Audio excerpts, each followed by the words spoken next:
sefyllfa'r gwaed ar fy llenni, rwy'n sythu'r golau a twsial. Chi'n hapus i yfed eich malwod, rwy'n bwyta Brechdanau, Tywod.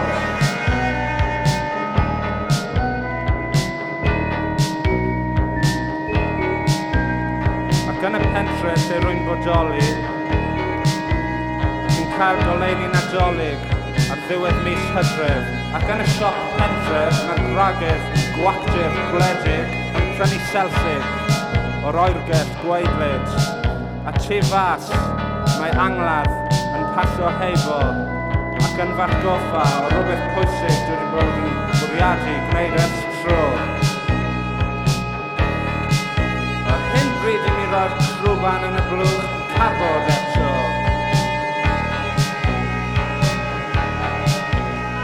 Hyn bryd i mi roi'r trwban yn y blwch carbod eto. Hyn bryd i mi roi'r trwban yn y blwch carbod eto. Hyn bryd i mi roi'r trwban yn y blwch carbod unwaith yn ragor.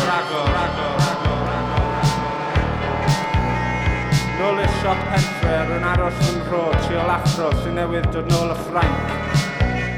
Mae efo'i wraig yn dweud, a pa mor dda oedd y brogaod a'r malwod, pa mor dda oedd y lleffantod a'r malwod, pa mor dda oedd y brogaod a'r malwod, pa mor dda oedd y lleffantod a'r malwod.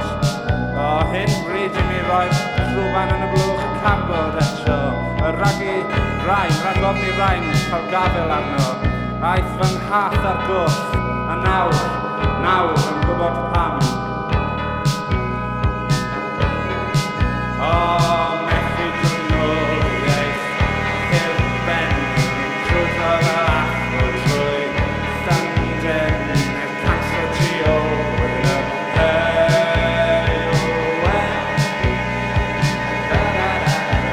O, sefyllfa'r gwaed ar y llenni, yn sythu'r golau a twsial, chi'n hapus i yfed eich malwod a rwy'n bwyta Brechdanau Tywod. Dyma'r Rysait. Dyma'r Rysait